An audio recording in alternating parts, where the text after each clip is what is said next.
Welcome to Man of Steel Fan Gives Hope, the Facebook page on YouTube.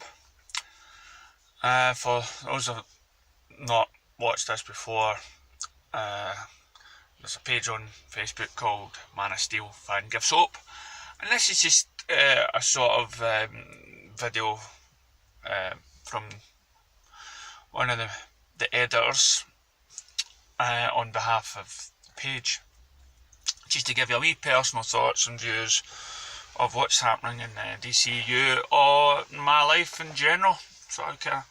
So recently we've heard news, about Joss Weadons and his ex has came up with, you could call it slanderous news. God forgive me, this is like 7 o'clock in the morning, just getting ready, going to work. So I'm a bit thingy-eyed. So yeah, she came out and he basically called him a kind of hypocrite. And to be honest, I didn't actually go in and read the article. I just looked at the headline for it, because I think personal lives, and especially ex-wives and everything else, it's just going to be a slant on the character, and it shouldn't reflect on somebody's work. We all go to work and we always work with people that maybe we don't like, but or we work with them, and it doesn't matter about their personal lives. It's what they do in the work that is the key.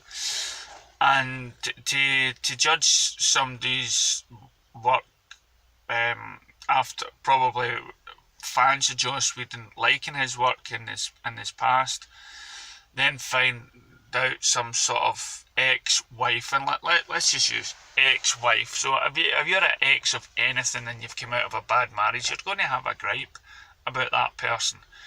But for his ex-wife to, and if I'm wrong, if it's not his ex-wife and if it's his current wife, but that's what I've read, so I apologise if what I'm saying is totally wrong. I'm just putting my wee sort of spin on it. For me, if anybody's out of any sort of relationship, that they're going to say some nasty stuff, and for this person to contact a website dealing with the ex's line of work is just bad. Will it affect the Justice League? No, as I've said, he's done a little. He's only added a little bit to it, and all of a sudden, just because he's had problems with his ex, he's going to somehow impact on the film in any way, on creativity? No. There's nothing going to be changed. It's weird for some people, to just boycott something just because over a marriage sort of breakup, and we're not going to do that. I honestly think directors' personal lives or actors' personal lives shouldn't really impact on a film. On the news just recently, we're celebrating Princess Diana's life and everything else, and the problems that she had, and some people slated her, or the royal family slated her, whatever, and or she's dating this guy from Harrods or something like that, and that shouldn't have any impact on what she's done for people and the work that she's put in. So for Joss Whedon to I just hope now he's not commented back, he's not answered any of the comments back, because, well, many reasons. He doesn't want to impact Warner Brothers Studios or give credit to something like that. So he's staying quiet. He shouldn't need to post his personal life out on social media, because it can always backfire, no matter how innocent you say something. The journalists or fake journalists, and when I say fake journalists, I'm talking about people that either run YouTube channels everything else, or critics, whatever. So no, let's just give Joss Whedon a break. And this is coming from a guy that isn't a big fan of his anyway. You know. So what was it? The next thing, I read an article about, and I'll keep this trying and short.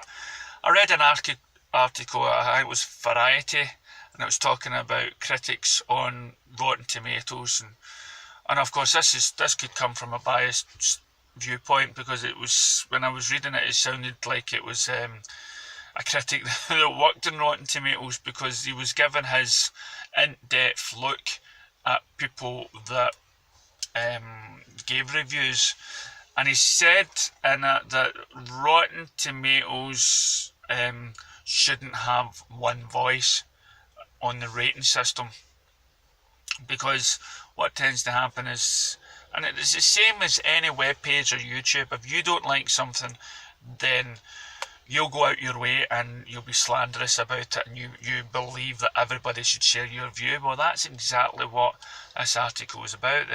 This guy says if they found that if one of the critics didn't like something that was doing a report on Rotten Tomatoes, if they didn't like it,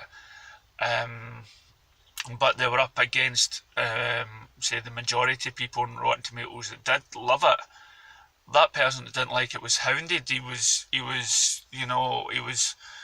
slanderous talk was made to him. So it wasn't getting. So what that made me think was, well, are all these films that are scoring a low rating because of just only a select few people on the team, and they're forcing other people to dislike it as well? And if that is the case, then again, Rotten Tomato doesn't work. And I've always said, the way it's done in the scores isn't good. You shouldn't just have a bar saying good or bad. You should have something in between. And you should post, I've heard some people saying when they post reviews, and even though when you look at their comments, it's quite a sort of positive comment, but still right beside it you see a Rotten Tomato. Until we have it, that is and we've got to really, I think we've got to really look at all the critics on these sites and their bio on what establishes them as a professional critic, so we can see, what papers maybe they write for, what qualifications they are for it, and then make sure that every critic is a professional, because I can't believe that professional critics can be as childish as that. The other bit of news, of course, is there's talks about a Martin Scorsese doing a Joker origin film. Now, before I get into the positives, here's my only one negative about it, and the negative is it's just too soon. We're only 3 films in. We've got an audience that majority of the audiences like to be spoon-fed. I like to believe there's a DC universe out there. So having a film out right now or something on it next year, people are going to start thinking that is a part of the extended universe. So I think it's too soon, and that's my only negative thing. The positive thing is a great idea. Now, some people think because the Joker origin story should be kept a secret. There should be lovely couple of ladies just walk by there. The Joker's origin story should be a secret, but then and I see people posting things on Facebook. Oh, I'm not going to look forward to this. Origin story of Joker should always be a secret. Well, did you see Michael Keaton's Batman? Okay, the very first one, Jack Napier. Okay, played by Jack Nicholson. Sort of played out sort of the film that was loosely based on the book that everybody talks about, and even people a lot of reference that is the origin of the Joker is the Killing Joke, right? So that's already been sort of kind of told, and a lot of people, even if you disagree or agree, that is sometimes people sometimes refer to that as the closest thing to an origin story they've got. So it's been done, and it's been referenced with the chemicals and the Red Hood and stuff like that many times before. Now this it said it's not going to be connected to the DCU, so it's one of these Elseworld. And what makes it good to be an Elseworld sort of storyline is then you can have so many other directors come in and not feel hands around the throat on how to make a movie because it's got to link into these other films. No, what you could have, because Shazam was at one point thought to be not a part of the universe, is you're going to have a lot more interest in the film. You're going to have a lot more directors coming in and maybe do Elseworld books like Red Sun. You could have books, you could have All-Star Superman, you know, and there's talk about, you know, not being Jared Leto playing the Joker. Well, they've got to really establish that it is an Elseworld and it doesn't have to follow the timeline. Now, when you look at the Marvel Universe, okay, everything's all timeline and everything's meant to join at the hip, but I don't see every film being joined at the hip. The way I like to think about it is there are going to be films being made that wouldn't necessarily be made. Because of the hyper superhero films that we have today, people have taken an interest. So this is a great way of getting all these characters done, all these films made without the agony of trying to somehow connect it to the DCU. This is another great way of getting all these stories that we only sort of look. The animated movies, for instance, we're getting all these movies based on the books. It's very unlikely, apart from, you know, if you were asked maybe a year ago, would we get the Red Sun, real live version of that? No, more likely get animated. But now we're talking about having these films done that's not connected, so that it's more films. So it can be seen as a good thing. Now, the Jared Leto not being in that film, of course, is because either it's been played by a younger Joker itself or it's an Elseworld. So the DCU will have its Jared Leto in the Suicide Squad 2 movie and Gotham Sirens or maybe the Batman movie. But because these films are Elseworld, the Origins Joker, it could, you know, of course they need to separate themselves by having a different Joker. The way it could backfire for them is for me, I prefer for them to wait until our Joker, Jared Leto, is out there proving that this is the Joker the DCU needs. Now, I love Jared Leto. I think he was a fantastic Joker. I've loved all the Jokers, in fact, because the Joker himself is, even the one in Gotham, because Joker has so many characteristics, so many different ways of looking at them. But, you know, in the early days he was just a clown prince and just making jokes, but then ever since the Killing Joke or the Dark Knight Returns, people have seen the more sinister and dark side to him. And depending on the writer that writes the Joker, it can show him being either sadistic or just daft and funny. And there's so many ways we can play the Joker out.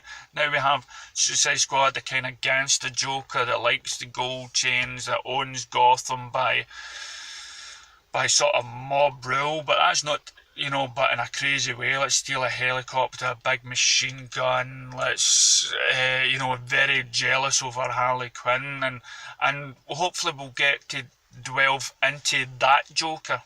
But again, some people are just fixed into, you know, they need to be spoon-fed to say, you know, oh no, we don't want to hear the Joker's origin story. We don't want to, that is not how my Joker acts. And other people will say, wait a minute, why are we playing this other Joker? Does that mean Jared Leto's out? Is that, what are they doing? Are they screwing with the DCU? It's in a bad place already. Well, maybe the DCU executive Warner Brothers should come out and state the case. But then again, normal cinema goers won't bother about Comic-Con, won't bother about watching these things. So, for me, they'll need to really, at the start of the film, explain that this is not a part of the DCU in some sort of way. You know, have some sort of writing at the start and explaining how this could be the origin story of the Joker.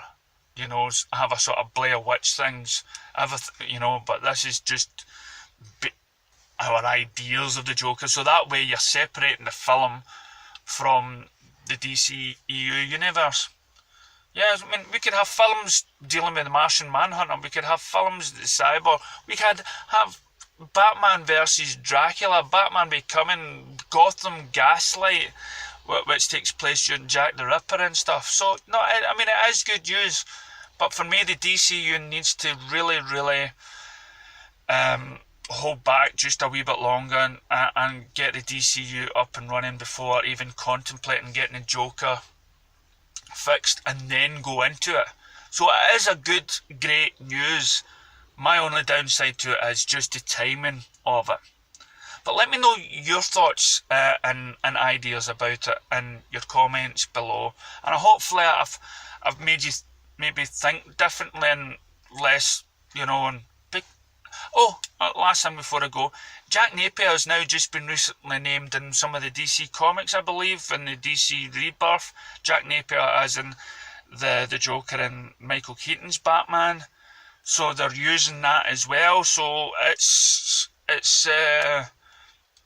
shouldn't be frowned upon having an origin story, especially when we have lots of them now in the old comics and now in the new comics and in the movie and stuff. So yeah, let's not think too harshly about having a Joker origin story. Who knows, since it's an Elseworld, we can have umpteen beginnings of the guy.